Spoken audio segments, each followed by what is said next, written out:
Question answer पिछले वर्षों के, और हम बात कर रहे हैं 2000, कौन सा क्वेश्चन था ये? 2012 है? नहीं, सर 10 2010। 2010 का क्वेश्चन बात कर रहे हैं, और हम डिस्कस कर रहे हैं कि Aristotle's notion of causation and modern notion of causation. उसमें मैं मुख्य बात ये बता रहा हूँ कि चारों फैक्टर पे हम बात करेंगे, जिसमें फर्स्ट फैक्टर है मटेरियल कॉज, वो तो दोनों में कॉमन है, मैटर तो चाहिए ही। हाँ, बट जो बाकी हैं इफिशिएंसी के लिए, एरिस्टोटल मानता है कि मैटर में पोटेंशियलिटी है बट इफिशिएंसी नहीं है। उसको इफिशिएंट बनाने वाला कोई एक्सटर्नल फैक्टर होगा, कोई एक्सटर्नल रियलिटी होगी जो इंडिपेंडेंट होगी। वहीं पर मॉडर्न कॉजेशन कह रहा है कि ऐसी कोई भी इंडिपेंडेंट एक्सटर्नल रियलिटी नहीं होती, वो इनबिल्ट होती है, वो उसके अंदर उसका करेक्टर में ही शामिल है। जैसे मैंने एग्जांपल लिया दूध से दही का बनना, तो उसके अंदर ही शामिल है वो। या प्लेट टेक्टोनिक, मैंने कहा प्लेट टेक्टोनिक के थ्रू हम देखते हैं माउंटेन्स बन रहे हैं, प्लेट्यूज बन रहे हैं, वगैरह वगैरह, जो जो कुछ भी बन रहा है वो कोई पर्पस नहीं है, पहली बात। और यहाँ पर कोई उसका कोई कोई मानवीय एजेंट नहीं है, कोई ह्यूमनिफाइड एजेंट नहीं है जो इफिशिएंसी लेकर आता है। उस मैटर में ही इफिशिएंसी इनबिल्ट है। ये बात अगर आप समझते हैं तो इस प्रश्न का बहुत ही सेटिस्फैक्ट्री आंसर दे सकते हैं। तो आप लोग लिख के दिखाइएगा। 2012 का क्वेश्चन पढ़े, कौन रह गया है? पूजा पाठक, अगर आपको पढ़ने में सुविधा है तो पढ़िए क्वेश्चन 2012।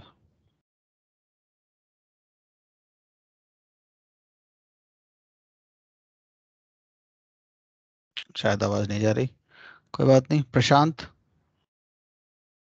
Yes sir. पढ़ो। Discuss Aristotle metaphysics theory as a polemic against Plato theory of ideas. Hindi में पढ़ो। अरस्तु के तत्वमीमांसीय सिद्धांत का प्लेटो के पैत्रों के सिद्धांतों के खंडन के रूप में विवेचना कीजिए। हाँ, तो मेटाफिजिक्स बतानी है। मेटाफिजिक्स की जो शुरुआत करेगा ये, तो प्लेटो के जो मेटाफिजिक्स है, तत्वमीमांसा है, कहीं पर फर्स्ट फिजिक्स भी लिखा दिखा जा सकता है, फर्स्ट फिलॉसफी भी मिल सकता है आपको। तो एरिस्टोटल ने मेटाफिजिक्स शब्द इस्तेमाल नहीं किया है, उसकी जगह फर्स्ट फिलॉसफी इस्तेमाल किया है। तो एक ही बात है, बाई चांस कहीं पर फर्स्ट फिलॉसफी आ जाए मेटाफिजिक्स की जगह, तो आप लोग उसको अलग से नहीं समझना, आपको उसी ने कहा है। तो ये तो वही क्वेश्चन है, बताओ सभी लोग कर लेंगे इसको? रिपीट क्वेश्चन ही है। आपको प्लेटो के मेटाफिजिक्स की कमियां बतानी है जो अरिस्टोटल ने देखी, और अपनी बात बतानी है। कोई दिक्कत इसमें? बोलो किसी को भी। जितने जितने लोग भी, 10 लोग आप हैं उसमें से कोई भी बताए, कोई दिक्कत है इसमें? आपके मौन को सहमति माने। Yes sir. ठीक है, ठीक है। हाँ, तो श्रेया, श्रेया पढ़ो 13 का क्वेश्चन।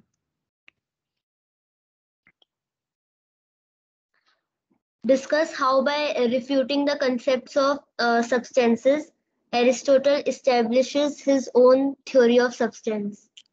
ठीक है, वही क्वेश्चन बार बार आ रहा है। 14 पढ़ो, तो भी पढ़ो। Explain the significance of Aristotle's doctrine of form and matter in his theory of causation. क्या लिखेंगे आप इसमें? पानी लेना।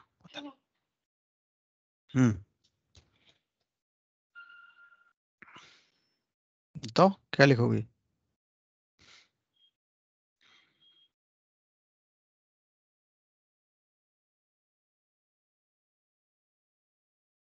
अरे श्रेया बताइए।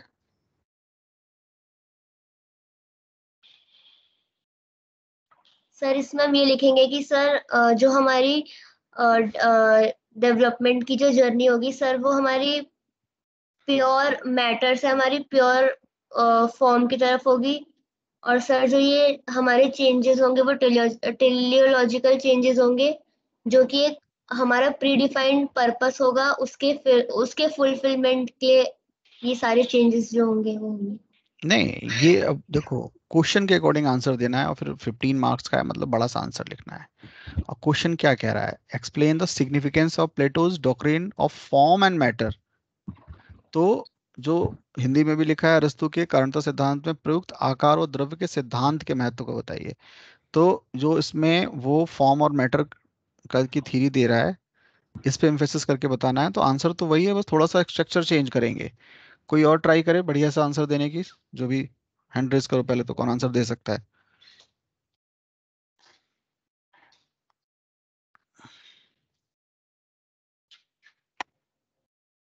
हम्म।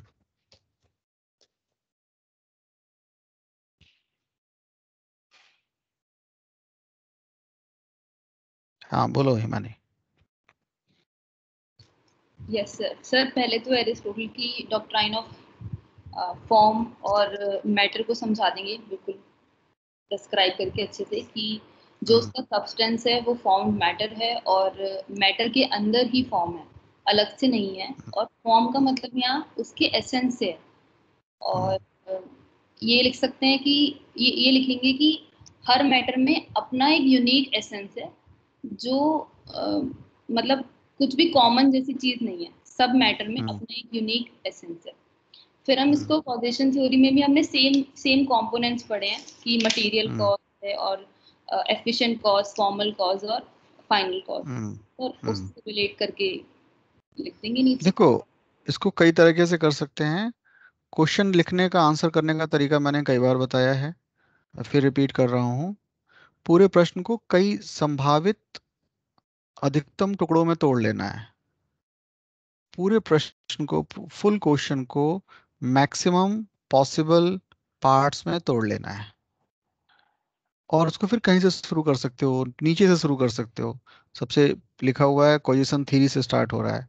तो आपने देखा कॉजेशन थ्योरी में वो बताता तो चार कॉजेज हैं, बट उन चार कॉजेज को अंततः दो कॉज में समेट देता है, matter and form.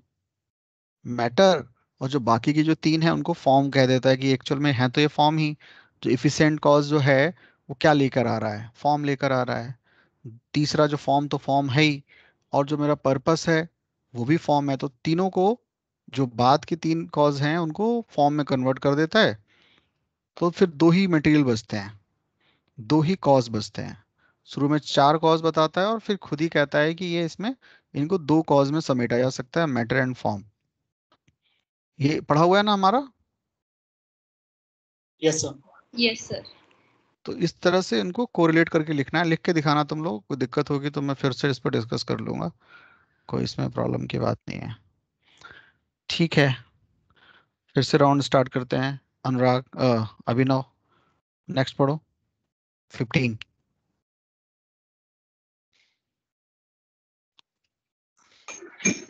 2015 Aristotle's distinction between actuality and potentiality. क्या लिखेंगे?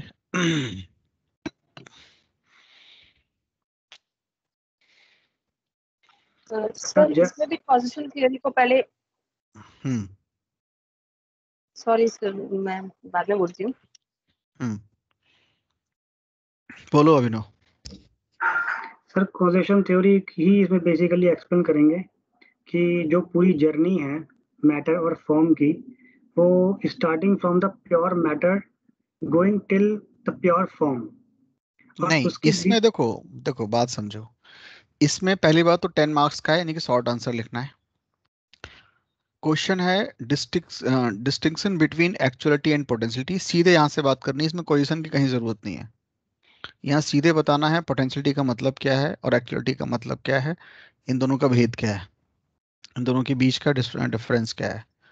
क्वेश्चन को इसमें डालने की कहाँ जरूरत है? ठीक है, सीधे बताना है। Potentiality means what? Potentiality means pure matter with extreme potentiality. Potential to what? To change anything, to form, create new form and matter. कुछ भी बदल सकता है, अनंत संभावनाओं के साथ है, जब वो फॉर्मलेस मैटर है, जिसको पोटेंशियल कहा गया है ना? समझ में बात आ रही है ना? Yes sir. Yes sir.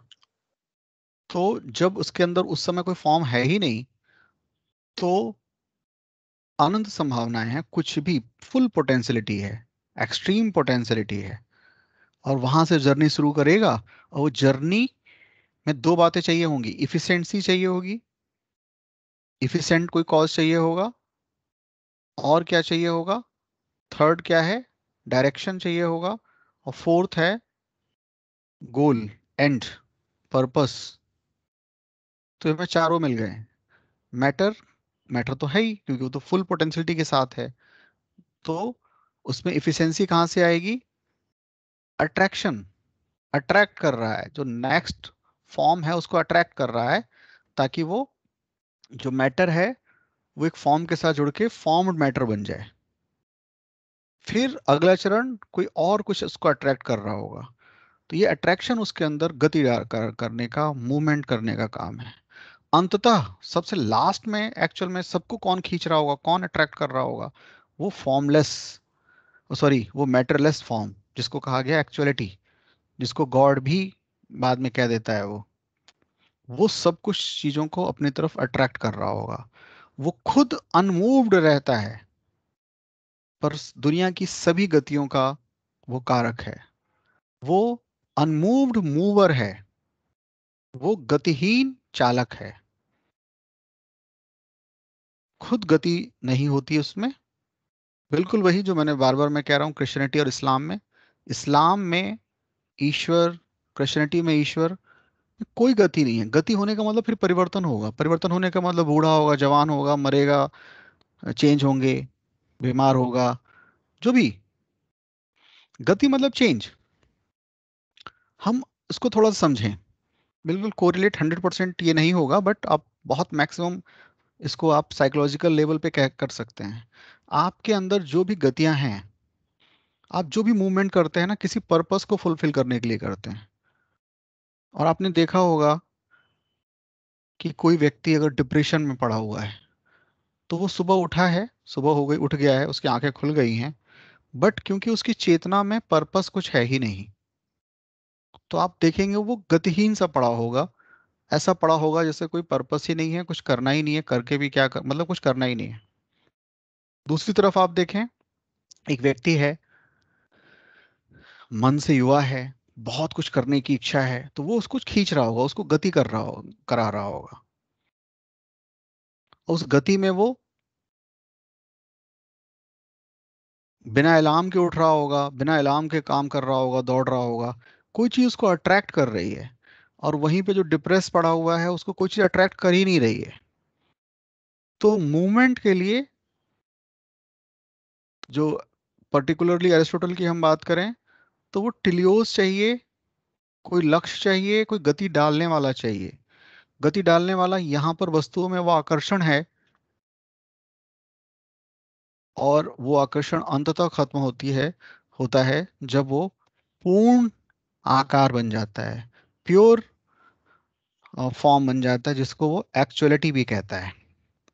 तो एक सामान के लिए एक्चुअलिटी वो अंतिम अवस्था है। जैसे मुझे पढ़ना था, पढ़ने के लिए मुझे टेबल की जरूरत थी, तो लकड़ी जो पोटेंशियल थी, अब मेरा जो टेबल है, स्टडी टेबल, वो एक्चुअलिटी है।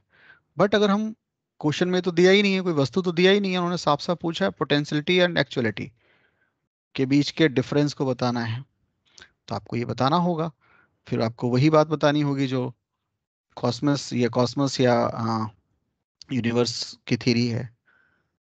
सबके समझ में बात आ रही है? बहुत आसान सी चीजें हैं, अगर आप थोड़े से खाली शब्द सीख जाते हैं, तो ये पेपर, बोलो कहीं कोई दिक्कत है तो बताए कोई भी। इसमें कोजिशन देने की जरूरत नहीं है बस। ओके,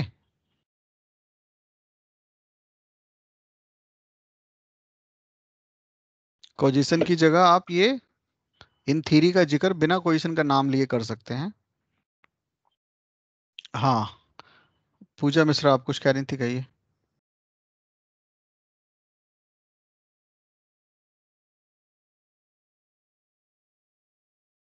जी सर, मैं भी यही कह रही थी कि कॉजेशन थ्योरी को हम स्टार्ट करेंगे कॉजेशन थ्योरी से, क्योंकि हम यहाँ पे दिखाएंगे कि कैसे मैटर एक क्या कहेंगे कि बिल्कुल प्योर मैटर। शांत था, मीन्स मैटर था वो बाद में एक्चुअलिटी में कन्वर्ट कैसे हुआ, एक्चुअलिटी में कन्वर्ट हुआ वो कॉजेशन थ्योरी से। मटेरियल कॉज, मटेरियल था वो पहले, फिर एफिशिएंट कॉज उसमें डेवलप हुआ, फिर फॉर्मल कॉज, जो हमारा फॉर्मल कॉज है टेबल बनाने का, टेबल बन गई, फिर वो फाइनल कॉज में कन्वर्ट हो गया। तो इसलिए सर मैं सोच रही थी कि ये कॉजेशन थ्योरी से हम स्टार्ट करेंगे। हाँ, अगर हमें ना, अगर अपने इस जो इम्पिरिकल वर्ल्ड है उसकी, अगर उसकी किसी सामान की अगर हम बात करेंगे मैटर की, जैसे कि टेबल का बन जाना, तब तो ठीक है, वहाँ पे तो कीजिए। वरना यहाँ पे, क्योंकि यहाँ पे इस तरह का कोई क्वेश्चन में कहीं दिया हुआ नहीं है, तो आपको इसको समझना है कंप्लीट एक्चुअलिटी की बात में समझना है, यानी कि आपको डेवलपमेंट वाला पूरा देना है, ठीक है। Okay sir. हाँ, क्योंकि जब एक्चुअलिटी दिया हुआ है, आगे पीछे कुछ लिखा नहीं है, तो फिर हम मान के चलें कि ये कंप्लीट एक्चुअलिटी की बात कर रहा है, that is pure form, pure form का क्वेश्चन पूछ रहा है। डिफरेंस बता देना है, एक में केवल पोटेंशियलिटी है और एक में पोटेंशियल जाके खत्म हो जाती है, विदाउट पोटेंशियलिटी होती है ना। इस बात को तो जो हमने कल पढ़ा है, डायरेक्ट क्वेश्चन है। ठीक है, 16 का क्वेश्चन पढ़ो। हाँ अनुराग। Sir, does Aristotle treat matter as a substance? Give reason for your answer. क्या बताओगे भाई, सब लोग बताओ।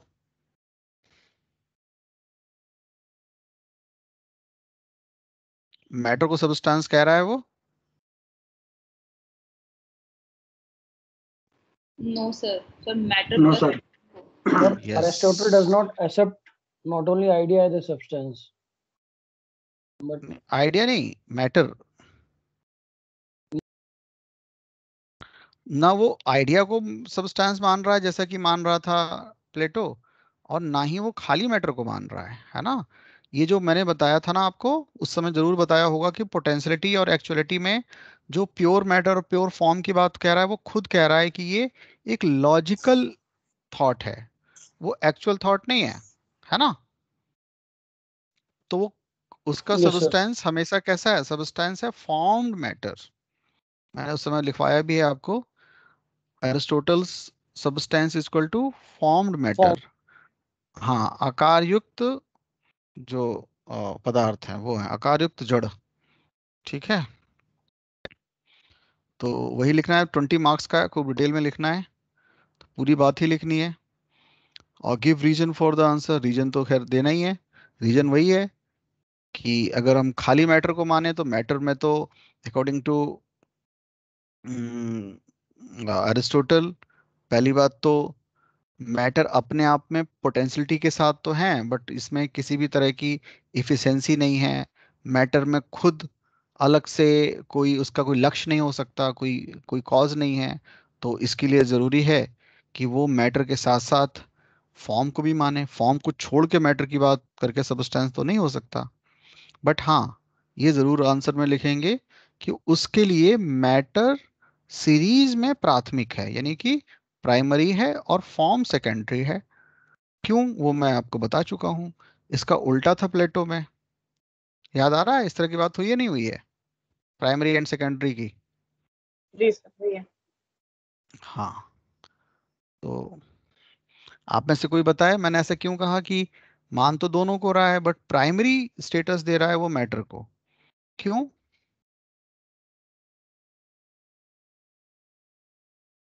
सर क्योंकि ये सेंस ऑर्गन से जो चीज महसूस करता है, एम्पिरिसिज्म के आधार पे चीजों को मतलब ले रहा है सर। कोई और भी बताए प्राथमिकता क्यों दे रहा है इसको, मैटर को? मैंने रीजन उस समय बताया था। मैटर से फॉर्म आता है। सर कॉन्क्रीट, सर आपने शायद मूर्त विशेष का कुछ बोला था सर आपने। हाँ हाँ, तो Concrete वही बता रहे हैं evidence। क्यों क्यों दे रहा है वो। जगह तो दोनों की दे रहा है, बट मैं कह रहा, मैंने उस समय बताया था कि इसके लिए प्राइमरी है मैटर, सेकेंडरी है फॉर्म। क्यों? सर सर क्योंकि कॉन्शियसनेस डिपेंड करती है मैटर पे। मतलब मैटर बाहर की चीज है और कॉन्शियस सेकेंडरी है, तो कॉन्शियसनेस डिपेंड करती है मैटर पे, तो मैटर प्राइमरी है, हुआ ना।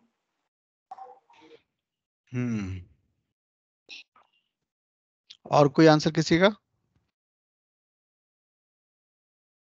सर क्योंकि मैटर में ही पोटेंशियलिटी है किसी भी चीज में कन्वर्ट होने के लिए, और जो प्लेटो का आइडिया था वो काफी एब्स्ट्रैक्ट था जिसका उसने क्रिटिसिज्म किया, और वो आइडिया और ऑब्जेक्ट को रिलेट नहीं कर पाया था। तो इसको कई तरह से देख सकते हैं, उस समय मैंने बताया था ये सर प्राथमिक या ऐसा भी हो प्राइमरी। सकता है इसमें सर कि वो सर सामान्य है और साथ में क्या डिस्क्रिप्टिव रूप में आता है। जैसे सर आपने बोला था कि कुर्सी का जो कुर्सीत्व है, ये सब अगर तो सर ठीक है। तो सभी जितने भी परिवर्तन हैं, चेंजेस हैं, उनकी व्याख्या पर्टिकुलर से ही होती है, मैटर से ही होती है। तो एक आंसर ये भी है, कई आंसर हैं, उस समय कुछ और बताया होगा मैंने, आप क्या पता यही बताया हो। परिवर्तनों के हम कैसे जानते हैं? मैंने आपसे कहा था इसके लिए सारे सबस्टेंस यूनिक हैं, और ये यूनिकनेस एक्चुअल में लाता कौन है? यूनिकनेस किसकी वजह से आती है? मैटर की वजह से, है ना? ये बात हुई है ना? मैं भी मनुष्य हूँ, कृष्ण भी मनुष्य यस सर। हैं, कंस भी मनुष्य है, सब मनुष्य हैं। तो कॉमननेस से तो कुछ भी फर्क आया नहीं, अब डिफरेंस कैसे करेंगे हम? ये तो कॉमननेस है, सारे के सारे ह्यूमन हैं। मैटर से फर्क आता है, तो ये बात है। तो ठीक है, हालांकि क्वेश्चन में जरूरी नहीं है कि आप दें, पर ये देंगे तो अच्छा रहेगा कि सीधे सीधे क्वेश्चन में मैटर की बात पूछी है उन्होंने, तो आप इस बात में बात करेंगे। लिखो, जैसा लिखोगे ना मैं इस पर फिर डिस्कस कर लूंगा, क्योंकि ज्ञान जो है ना ये एक ओपन एंडेड चीज होती है, क्लोज एंडेड नहीं होता। आप जितना समझते जाते हो वो आंसर इनरिच होता जाता है। तो हो सकता है आप फिर से लिखो या 10 दिन बाद लिखो तो उसमें और इनरिचमेंट आ जाए, बस लगातार करना है। 16 हो गया, 17 पढ़िए, कौन हो रह गया? हाँ, पढ़िए दीक्षा, 17। 1 सेकंड सर, ये 2011 वाला क्वेश्चन है। Explain form and matter as per Aristotle, also bring out नहीं नहीं नहीं नहीं, 17 का पढ़ना है सर। 16 तक ये क्वेश्चन। Okay. 16 तक है। Explain Aristotle's theory of form and matter. How does it help him resolve the problem of change and permanence? अच्छा क्वेश्चन है, कैसे लिखोगे, क्या करोगे इसमें? कोई भी बता सकता है।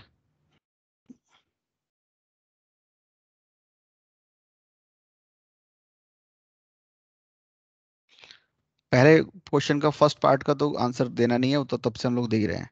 सेकंड पार्ट के आंसर पर डिस्कस करना है, कौन करेगा?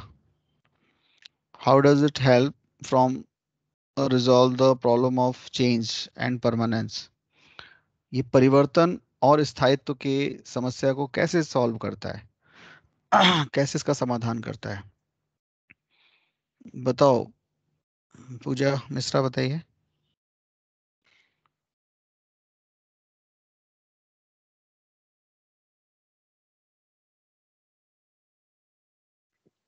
सर सॉरी, मैं जरा बच्ची के पास चली गई थी, मैं नहीं अच्छा, सुन पाई। कोई बात नहीं, कोई बात नहीं, कोई बात नहीं।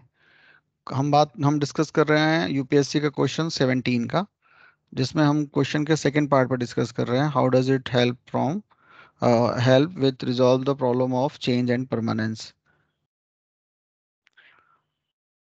आप एक बार क्वेश्चन देख लीजिए, तब तक श्रेया बताओ, श्रेया इस पर डिस्कस करो, क्या लिखोगी?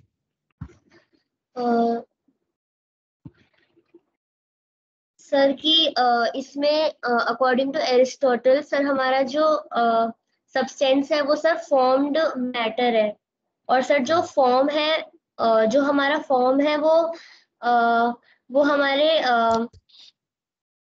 वो अनचेंज वो हमारे जो है वो अनचेंज को एक्सप्लेन करेगा। और सर जो मैटर है वो हमारा चेंज को एक्सप्लेन करेगा, क्योंकि मैटर के अंदर पोटेंशियल होता है, तो सर वो हमारे चेंज को एक्सप्लेन कर देगा। हाँ ठीक है, बट पता नहीं बोल अच्छा रही हो तुम, लेकिन एक बार उसको एक सही उसमें लिख के दिखाना, ठीक है। और कोई बताए 17 के क्वेश्चन को डिस्कस करना चाहे कोई, क्या लिखना है कोई भी?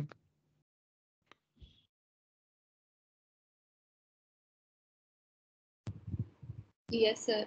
सर सेकंड पार्ट में ऐसे लिख सकते हैं कि अच्छा एक मिनट, तुम एक मिनट रुको अभी हिमानी। प्रशांत तुम कोशिश करो, क्या क्या लिखोगे मुझे बताओ।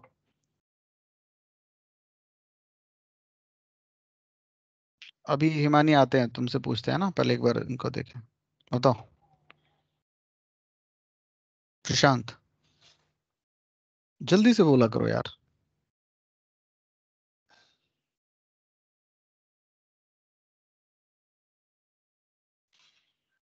अरे अश्वनी, सब हम्म, सर थोड़ा सा टाइम दीजिए सर, सोच ही रहा हूँ। कितना सोचोगे? मैंने कहा था ना प्रोसेसर चेंज करो। ठीक सर है, लगा हो। ठीक है। हाँ, पेंटियम 1 चल रहा है तुम्हारा।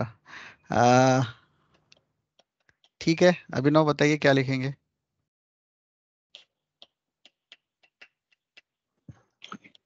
सर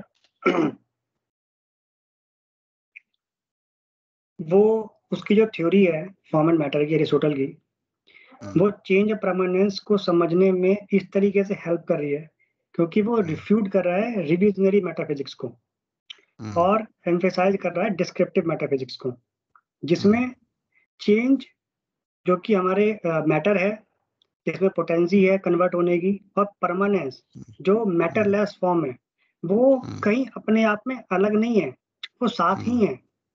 लेकिन ये मैटरलेस फॉर्म और फॉर्मलेस मैटर की एक जर्नी है अपने आप में, जो एक एफिशिएंट कॉज के थ्रू कन्वर्ट होती है from matter to form.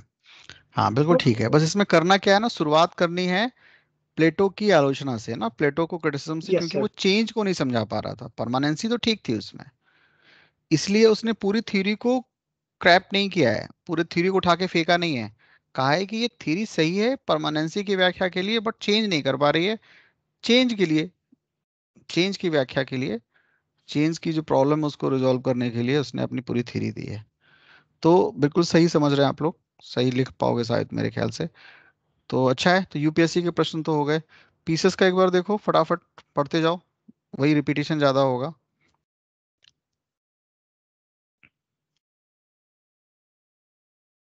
To 2000 का पढ़ो।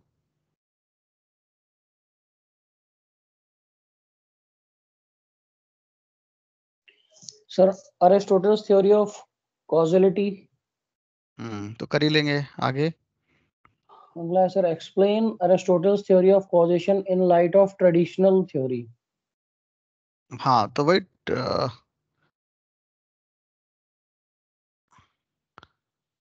अरस्तु के कर्णत्व सिद्धांत की व्याख्या पारंपरिक सिद्धांत के प्रकाश में डालें। अच्छा, क्या लिखेंगे इसमें? ट्रेडिशनल में तो प्लेटो की थ्योरी आ जाएगी ना, हम्म तो उसके कंपैरिजन में बताएंगे एरिस्टोटल की थ्योरी किस तरह डिफर थी उससे। कैसे, क्या डिफर है?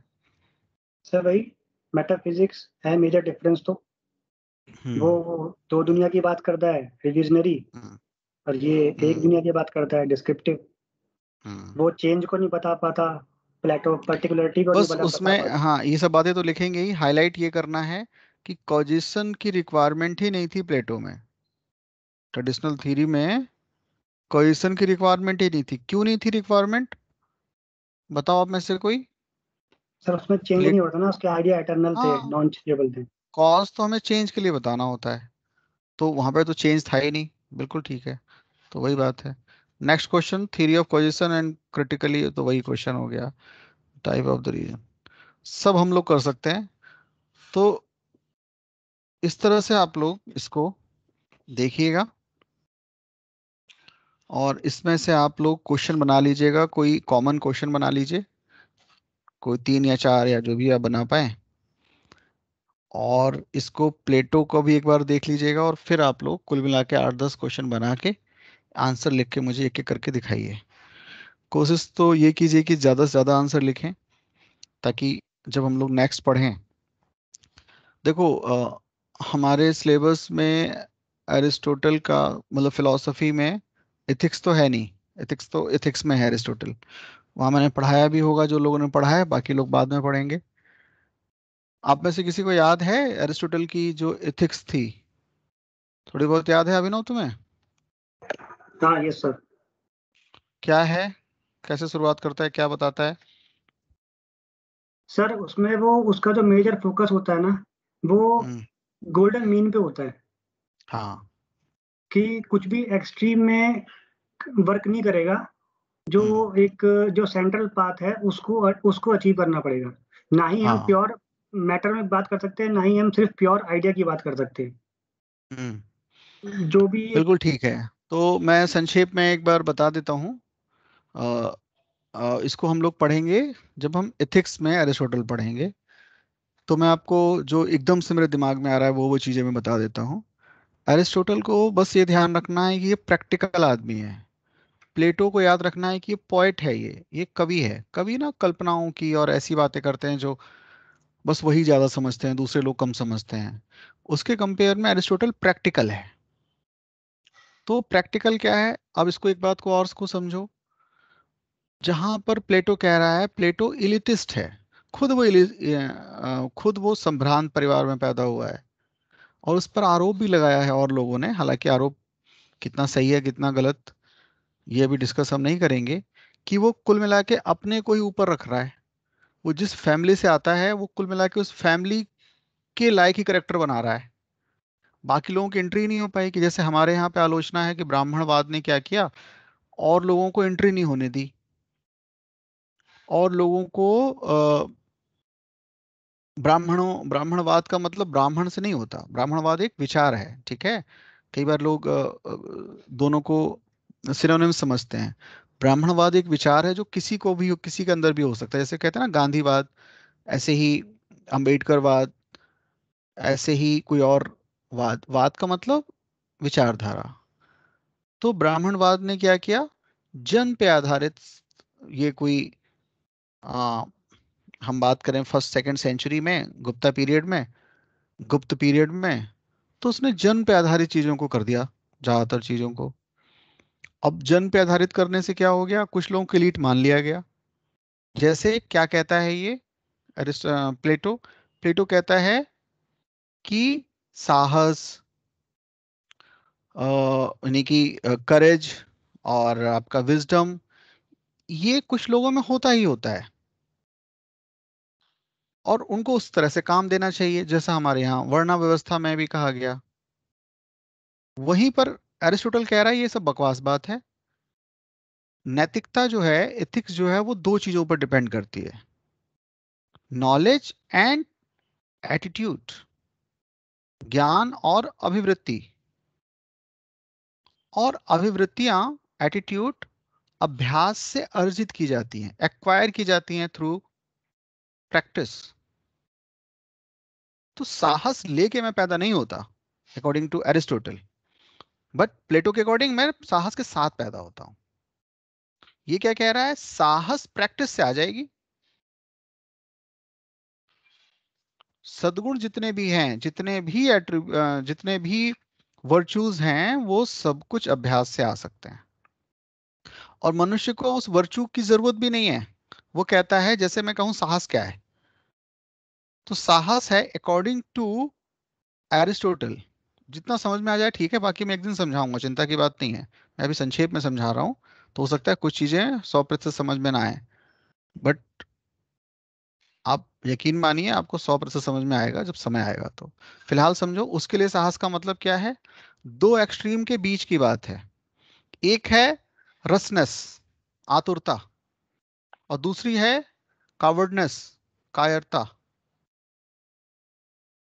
रसनेस, आतुरता का मतलब हर चीज में आतुर रहना, एकदम। जो आप देखते होंगे कुछ बच्चे हाइपर होते हैं, कुछ लोग भी हाइपर होते हैं, हाइपर एक्टिव।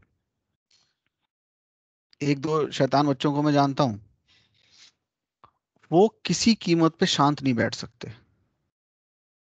समझा लो, पीट लो, लालच दे लो, वो आतुर है। इसको रसनेस कह रहा है वो। और दूसरा है कावर्डनेस, कायरता। इन दोनों के बीच की ये दो एक्सट्रीम है। एक मानने को तैयार नहीं है और एक हिलने को तैयार नहीं है। इन दोनों के बीच में है करेज। दो एक्सट्रीम बताए मैंने, एक रसनेस और एक कवर्डनेस। अकॉर्डिंग टू, मैं एरिस्टोटल पढ़ा रहा हूँ इस समय। एरिस्टोटल कह रहा है कोई जन्म वर्म से कुछ नहीं होता, ना बुद्धिमान पैदा होता है। तो जो कैटेगरी की है आपने गुरुजी, प्लेटो ने, तो जो गुरुजी ने कैटेगरी की है कि wisdom, man of courage, appetite, बोले ये ऐसा कुछ नहीं है। अभ्यास करके हम कुछ भी करा सकते हैं। तो प्रत्येक सद्गुण, प्रत्येक वर्च्यू, वर्च्यू की जरूरत होती है एथिक्स में। तो प्रत्येक वर्च्यू, प्रत्येक सद्गुण किसी अति के, कोई जो एक्सट्रीम है उसके बीच गोल्डन मीन है। ओके, बोलो, समझ में बात आ रही है सबके? जी सर। इसको सिविल सर्विसेज पे कैसे अप्लाई करेंगे? सिविल सर्विसेज में जो सबसे बड़ा कमिटमेंट होना चाहिए मेरे देखे, शायद आप लोग भी इससे सहमत होंगे, उनको संवेदनशील होना चाहिए, सेंसिटिव होना चाहिए।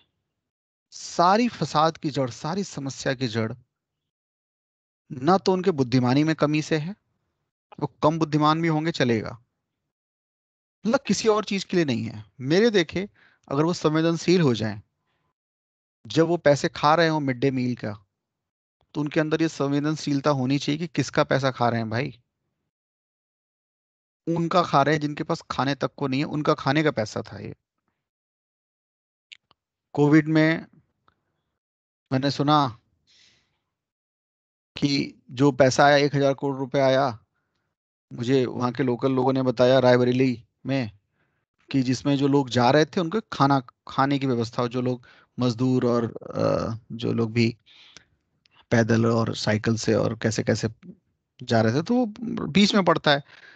वहां से लोग फिर रीवा की तरफ जाते हैं, कुछ लोग बिहार की तरफ जाते हैं, कुछ लोग उत्तरी अ, जिलों की तरफ जाते हैं, तो वो कहीं बीच में पड़ता है, लखनऊ और वो। तो वहां पे 1,000 करोड़ रुपए आया था, ताकि वो फूड डिस्ट्रीब्यूट हो इन लोगों को। जो उसमें पता चला घोटाला हो गया। अब ये क्या है? तो कई आंसर हो सकते हैं मेरे देखे। एक अगर सद्गुण की बात करें, एक, केवल एक ही की बात करना हो कि आप कोई एक गुण बताएं जो सिविल सर्वेंट में होना ही चाहिए, तो मेरे देखे सेंसिटिविटी। पैसा कमाना कभी किसी ने कहीं बुरा नहीं कहा है, और ना हो सकता है। लेकिन कहाँ, अगर वो संवेदनशील हैं तो सारी समस्याएं, सारी तो ना भी मैं कहूं तो मोस्ट ऑफ समस्याएं खत्म हो जाएंगी। इसी तरह उत्तरी उत्तर प्रदेश में हर एक आध साल में बाढ़ आती है। भगवान ना करे आज इस साल वही साल है, एक आध साल छोड़ के आती है।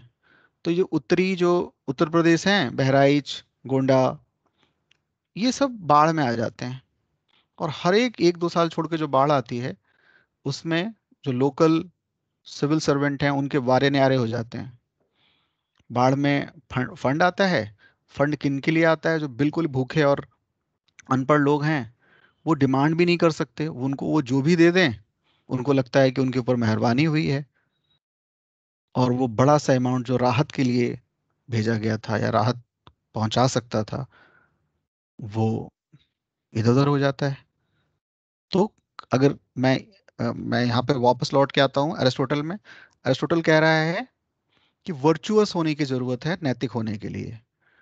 ये तो सभी कह रहे हैं, सद्गुणी होने की जरूरत है, बट वो सद्गुण कौन सा होगा और वो कैसे आएगा? प्लेटो जहां कह रहा था कि जन्मजात होते हैं, इन्नेट होते हैं, एरिस्टोटल कह रहा है कि ये कैसे होते हैं? ये एटीट्यूडिनल हैं, अभिवृत्तियां हैं जो कि अभ्यास से अर्जित की जा सकती हैं। बोलो, क्लियर हो रही है बात सबको? तो हम लोगों को सेंसिटिव बना सकते हैं, क्योंकि हमने लोगों को इनसेंसिटिव बनाया है, तो हम सेंसिटिव भी बना सकते हैं। मैं एक सिविल सर्वेंट हूँ, 1.5 लाख रुपए सैलरी आती है मेरी। अब उसमें जब मैं देख रहा हूँ मेरे, और लोग भी देख रहे हैं, मैं गांव जाता हूँ और मैं जाता हूँ कोई 1 करोड़ की कार से, मर्सिडीज की एक कार लेके जाता हूँ, या मैंने नोएडा में बना रखा है 36 कमरे का एक घर, तो जाहिर सी बात है ये मैं असंवेदनशीलता मेरे अंदर डाली गई है कि बेटा, या मेरा मेरा मन खुद, मेरा कॉन्शियस कह रहा है कि मेन चीज है कि आप कितना ज्यादा वस्तुओं को जमा करते हैं, कितना ज्यादा आप जो फिजिकल चीज हैं उनको जमा करते हैं। और इसके लिए मुझे असंवेदनशीलता सिखाया गया है, समाज ने सिखाया है। तो अगर सिखाया गया, असंवेदनशीलता सिखाई गई है, इनसेंसिटिविटी सिखाई गई है, तो सेंसिटिविटी भी सिखाई जा सकती है अकॉर्डिंग टू एरिस्टोटल। इसमें जन्मजात और ये सब कहने की जरूरत नहीं है। सद्गुण तो चाहिए, वर्चू चाहिए, बट वो सब कुछ किया जा सकता है, सब कुछ क्रिएट किया जा सकता है। बस इतना अंतर ये ध्यान रखना है। ये एटीट्यूड की बात करता है कौन? एरिस्टोटल। और हर एक एटीट्यूड क्या होते हैं? अर्जित किए जाते हैं अभ्यास से। बोलो, ठीक है?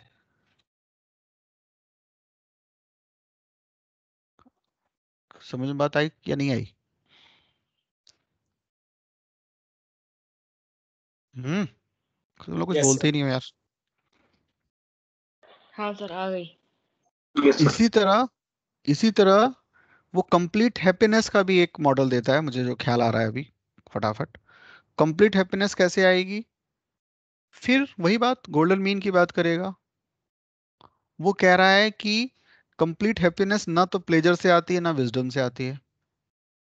प्लेजर होते हैं शारीरिक सुखों से, मेरे शरीर को कितना सुख मिले, खा के, वस्तुओं को छू के, जो भी सुख के तरीके हैं, मैं आप सब समझते ही हैं। शरीर की इच्छाओं की, खासतौर पर जो तात्कालिक इच्छाएं हैं, इमीडिएट, जो आ, मेरी जो जो मुझे तुरंत पहुंचाती हैं सुख, और तेजी से पहुंचाती हैं। तेजी से सुख कौन सी चीजें पहुंचाती हैं? जो मेरी जैसे कोई नशा करे, नशा कर रहा है, नशा क्यों कर रहा है वो? क्योंकि वो बहुत ही फास्ट एक तरह का प्लेजर लेना चाहता है।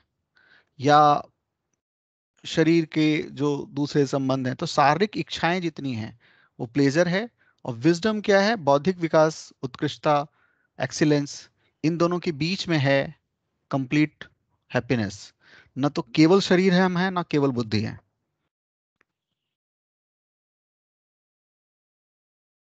वो बोलता है, एक शब्द क्रिएट करता है इसके लिए, एक उसकी अपनी टर्मिनोलॉजी है, यूडिमेनिया। यूडिमेनिया, EUDIAMONIA, U D Moniya, eudaimonia. Eudaimonia मतलब कंप्लीट हैप्पीनेस। और कंप्लीट हैप्पीनेस है मैं शरीर में ही डूबा रहूं, वहां भी नहीं है, जिसको प्लेजर बोलता है। दूसरा शब्द है, दूसरा एक्सट्रीम है विजडम, कि मैं अपने लाइब्रेरी में बैठा हूँ और किताब पढ़ के मजे ले रहा हूँ, पता नहीं क्या सोच रहा हूँ, और ध्यान कर रहा हूँ, सीधे ब्रह्मलोक पहुंच गया, और मन ही मन। वो दोनों को एक्सट्रीम बता रहा है, ना शरीर वाला पूरी तरह से, और ना ही विजडम। वो वर्ड अपने यूज कर रहा है, इसलिए कंफ्यूज मत होना। प्लेजर बोल रहा है शरीर से जुड़ी हुई, मैं खाली शरीर हूँ ये समझना। विजडम बोल रहा है वो केवल जो मानसिक सुख हैं, कविता पढ़ने का, जो भी मानसिक सुख होते हैं, ध्यान करने का। वो कह रहा है कि कंप्लीट प्लेजर है बीच में, मैं शरीर भी हूँ, मैं विजडम भी हूँ। तो मुझे शरीर से जुड़े हुए सुख मिलने चाहिए, बट उसमें मैं एक्सट्रीम में ना चला जाऊं, उसी तरह मुझे विजडम से जुड़े हुए सुख मिलने चाहिए, बौद्धिक सुख मिलने चाहिए, बट ऑफ कोर्स उसमें एक्सट्रीम में ना चला जाऊं। और मैं उसमें बहुत अच्छा एग्जाम्पल देता है, वो एग्जाम्पल देता है अपने से पहले कोई 100-150 साल पहले ग्रीक में एवरेज, जो मैथमेटिक्स में हम एवरेज जानते हैं ना, एवरेज का विकास हुआ। तो जब एवरेज का विकास हुआ तो बहुत बड़ी बात हो गई, ऐसा माना गया कि आज हम चाहे उसको किस तरह से लेते हैं, हल्के में लेते हैं क्या, ये तो मैं नहीं कह सकता, बट उस समय बहुत बड़ी बात कही गई। तो एक कहानी कहता है, पता नहीं वो सच है या नहीं, वो कहानी कहता है कि उसके 5 बच्चे थे जिस व्यक्ति ने एवरेज का के बारे में जाना, तो बड़ा ही उसको अपने पर प्राउड था और बड़ी बड़ी बात जान गया था। और एवरेज से हम व्यापार वगैरह में काफ़ी चीज़ें हम निकाल पा रहे थे। एवरेज तो आप जानते ही हैं, है ना। तो जैसे 5 बच्चे हैं, उनकी अलग अलग हाइट है उसके, तो उनका जितनी संख्या है उससे वो भाग दे देता है, तो एवरेज निकल आता है, जो आपको पता ही है। तो वो अनुपात का, एवरेज का बहुत बड़ा मास्टर था। तो कहानी वो कहता है कि एक नदी पार करनी है, कोई नदी है वहां पे एथेंस की, कोई मुझे भी नाम याद नहीं है, नदी पार करना है। तो उसकी पत्नी उसको कहती है कि देखो नदी में ना एक बार सही से देख लो, क्योंकि बच्चे हमारे 5 हैं और हर साइज के हैं, तो कैसे पार करना है देख लो। उसको अपने पे बड़ा घमंड होता है। पत्नी फिर कहती है कि देखो तुम, जैसे पत्नियां होती हैं वैसी ही होती होगी वो भी, कहती होगी ना देखो ज्यादा काबिल बनने की जरूरत नहीं है, तुम होगे मास्टर वास्टर, लेकिन ठीक से देख लो। अभी बच्चा एक हमारा कितना मान ले 2 फुट का है, कोई अलग अलग साइज के हैं, 5 है, तो देख लो। बट वो जो था, कहानी में जो अरिस्टोटल कहता है कि वो कहता रहे नहीं नहीं कोई बात नहीं, मैं नदी का एवरेज गहराई ले लेता हूँ, सबसे कम वाली जगह सबसे ज्यादा वाली जगह, फिर अपने बच्चों का ले लेता हूँ, और फिर वो कहता है कि जो नदी की जो एवरेज गहराई है वो 3 फीट है। कहीं पे उथली है तो कुछ मान लो 1-2 इंच है, कहीं पे कुछ ज्यादा होगी, तो एवरेज 3 फीट है। और हमारे बच्चों की जो एवरेज लंबाई है वो 4 फीट है। तो मैं मैथमेटिकली कह रहा हूँ, विजडम से कह रहा हूँ कि बच्चे डूबेंगे नहीं। और वो आगे आगे चलता है, पत्नी से भी कहता है कि तुम भी साथ साथ चलो, आगे आगे बच्चे आने दो, कुछ नहीं होगा, मैंने पूरा मैथमेटिक्स लगा लिया है। क्या होगा इस कहानी में, जो बच्चा छोटा है अभी 2 फुट का ही है, उसका क्या होगा? अगले किनारे जब वो पहुंचेंगे तो संख्या कम मिलेगी, पूरी संख्या नहीं मिलेगी। आप मेरी बात समझ रहे हैं? Yes sir. तो इसलिए पत्नियां बुद्धिमान होती हैं, पत्नियों की बात माननी चाहिए थी उसको। पत्नी कह रही थी कि भाई देखो ज्यादा भरोसा मत करो, लेकिन वो माना नहीं, ओवर कॉन्फिडेंस में था। तो अकॉर्डिंग टू एरिस्टोटल, कहानी के माध्यम से बता रहा है, ऐसे उसने और कई कहानियां बताई हैं, तो कि आप खाली तर्क और खाली जो विशुद्ध तर्क और विशुद्ध मानसिक उसकी बात करेंगे तो वो भी ठीक नहीं है। और दूसरी तरफ तो उसने कहा जो तात्कालिक सुख देते हैं, खाली उसी में डूबे रहेंगे तो मनुष्य के जीवन का जो लक्ष्य है वो कंप्लीट हैप्पीनेस है। और कंप्लीट हैप्पीनेस का जो शब्द दिया उसने, वो यूडोमोनिया है। यूडोमोनिया है दोनों के बीच की गोल्डन मीन, ना केवल प्लेजर ना केवल विजडम। दैट इज क्लियर, ठीक है। फिर न्याय हम पढ़ेंगे, न्याय तो हम अलग से पढ़ेंगे सेकंड पेपर में। Justice, according to Aristotle, justice का मतलब होता है इंटाइटलमेंट, हकदारी। जी जितना तुम लोग कष्ट देखते हो ना, उसमें से ज्यादातर मैटर में हम अपनी हकदारी को, अपनी इंटाइटलमेंट को नहीं समझते। हमें लगता है कि हमें जो चीजें मिली हैं वो किसी का ग्रेस है। महिलाओं को आज तक लगता है, इसलिए महिलाओं का की स्थिति खराब है। दलितों को लगता था अंबेडकर से पहले, अंबेडकर जैसा व्यक्ति महिलाओं में नहीं आया, इसलिए महिलाओं की स्थिति ऐसी है, दलितों की नहीं है।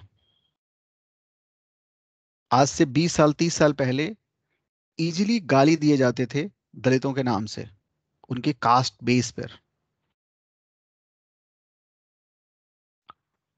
वो अब नहीं दिए जा सकते, रेयरेस्ट हो गए हैं। कम से कम सार्वजनिक रूप से तो नहीं दिए जा सकते, बट अभी तक सार्वजनिक रूप से महिलाओं के शरीर को लेकर गालियां बनती हैं, दी जाती हैं, और उसको उतना ऑफेंसिव नहीं माना जाता कि आपके ऊपर केस हो जाए और आर्टिकल 17 और बाकी चीजें आप पर लागू हो जाएं।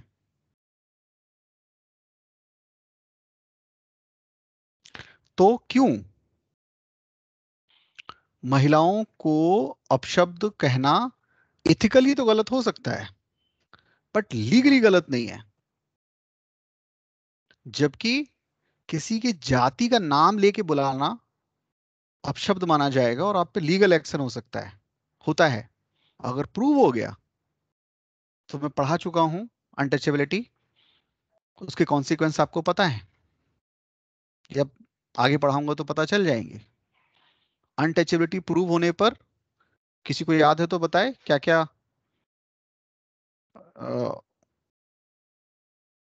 क्या क्या उसके साथ हो सकता है। ये ऑफेंस अगर प्रूव हो गया तो बताओ। सर इलेक्शन में पार्ट लेने से डिस्क्वालीफाई किया जा सकता है। बहुत कुछ हो सकता है। पहली बात तो 6 महीने तक बेल ही नहीं होगी, अनबेलेबल ऑफेंस है, बेल ही नहीं होगा। बट किसी महिला को कोई अपमानित कर रहा है, शब्द अपशब्द बोल रहा है, खासतौर पे उसके शरीर से जुड़े हुए शब्दों की गालियां तो सारी शरीर से जुड़े हुए शब्दों की है, वो कोई legal offence Indian Penal Code में नहीं है। इथिकली ठीक है, इथिकली तो गलत है, बट यहाँ इथिक्स की बात नहीं हो रही है, लीगलिटी की बात हो रही है। इथिक्स पे कोई जेल थोड़ा ना हो जाती है, निंदा होगी समाज में, निंदा वगैरह बहुत ही गाली गलौज और बहुत ही फलाना ढिकना, ये काफी नहीं था। क्योंकि इथिक्स से इतने ही इथिकल हम लोग होते तब तो फिर तो सारी समस्याएं खत्म हो गई होती। हमें तो लीगल बनाना होगा, और लीगल क्यों नहीं बना? तो दलितों की स्थिति पिछले 70 साल में सुधरी है, इसमें शायद ही किसी को डाउट हो। ये हम कह सकते हैं कि गति कम रही, कम अचीवमेंट हुआ, ये तो कहा जा सकता है, पर ये कोई भी नहीं कह सकता बिल्कुल बज्जर से बज्जर गांव में भी कोई पहुंच जाए, वहां भी नहीं कह सकता कि कुछ भी फर्क नहीं पड़ा। कहीं पे दिक्कत ज्यादा है, बात सच है। अभी मैं अभी न्यूज देख रहा था, द हिंदू का ही न्यूज था कि अभी यहाँ पे ही झांसी के पास कोई कोई गांव है महोबा और उसके बीच में, कि वो घोड़ी से बारात निकालना चाहता है कोई दलित व्यक्ति, उसको वहां पे टेंशन हो रही है। ये समस्या तो है, बट कंपैरेटिवली हम 70 साल से कंपेयर कर रहे हैं, उस तरह की गति महिलाओं के बारे में नहीं हुई। क्योंकि अकॉर्डिंग टू, अगर मैं एरिस्टोटल से जोड़ दूं इसको, उनको अपने इंटाइटलमेंट का पता नहीं है, अपनी हकदारी का नहीं पता। और हकदारी का पता चल गया दलितों को अम्बेडकर के माध्यम से। तो हम कह सकते हैं क्योंकि महिलाओं में कोई अम्बेडकर पैदा नहीं हुआ जो उनमें ऐसी चेतना डाले, क्लास कॉन्शियस डाले। क्लास कॉन्शियस नहीं है अभी भी वो, उनके पास कॉन्शियस क्या है? जातिगत कॉन्शियस हैं, धर्मगत कॉन्शियस हैं। तो आपने शायद ही सुना हो कि अभी कुछ समय पहले बुलंदशहर और आगे कुछ घटनाएं हुई थी, महिलाओं, कोई दलित महिला के साथ कोई अनाचार हुआ था। तो आपने कभी नहीं सुना होगा कि महिलाएं खड़ी हो गई हैं। जैसे कोई दलित बस्ती जलाई जाए या दलित को पीटा जाए तो दलित खड़े हो जाते हैं, ऐसे महिलाओं का नहीं सुना होगा आपने। आपने सुना होगा बीजेपी खड़ी हो गई, खैर बीजेपी तो यहीं पे थी, मतलब कांग्रेस खड़ी हो गई, सपा खड़ी हो गई, ये वाली चीज। महिलाएं खड़ी हो गई ऐसा नहीं सुना होगा, क्योंकि क्लास कॉन्शियस नहीं है। क्लास कॉन्शियस क्यों नहीं है? क्योंकि एंटाइटलमेंट नहीं है। According to Aristotle, entitlement justice की पहली शुरुआत है। एंटाइटलमेंट मतलब मेरी हकदारी है, और एज ए क्लास मैं जानती हूँ कि मेरी हकदारी है। तो कोई महिला खड़ी हो गई हो और हमारे घर की महिलाओं, हमारे हमारे घरों की महिलाएं सामने आ गई हों कि एक महिला के साथ ऐसा कैसे हुआ, ऐसी संभावना अभी तो नहीं है, ना निकट भविष्य में दिखती है। क्योंकि अगर महिलाएं खड़े होने का मतलब लगभग 48-49% पॉपुलेशन खड़ी हो जाएगी, अरे बवाल हो जाएगा।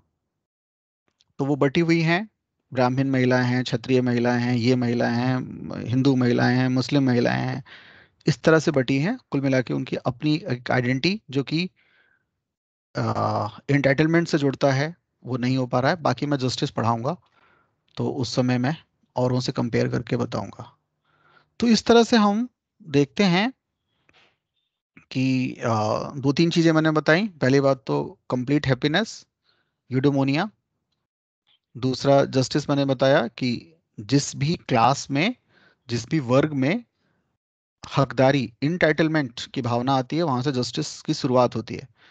और दूसरा मैंने कहा कि जितने भी करेक्टर हैं, जितने भी वर्चूज हैं, सद्गुण हैं, वो सब कुछ जन्म मन से कुछ नहीं आते, सारे आपके अभ्यास से आते हैं। उसको अभ्यास कराया जा सकता है।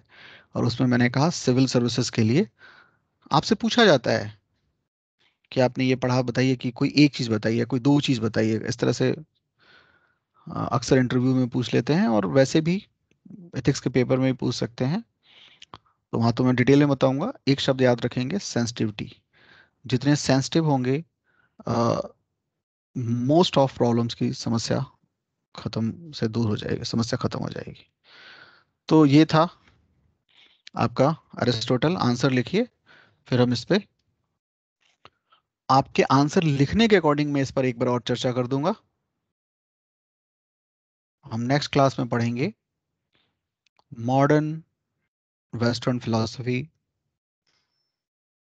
रेने डेकार्त। तो पहले तो 1 घंटा में बताऊंगा कि मॉडर्न वेस्टर्न फिलॉसफी में ये मॉडर्न क्या है, वेस्टर्न क्या है तो मैं बता ही चुका हूँ। मॉडर्निटी का मतलब क्या है, खासतौर पर फिलॉसफी में मॉडर्निटी का क्या मतलब है।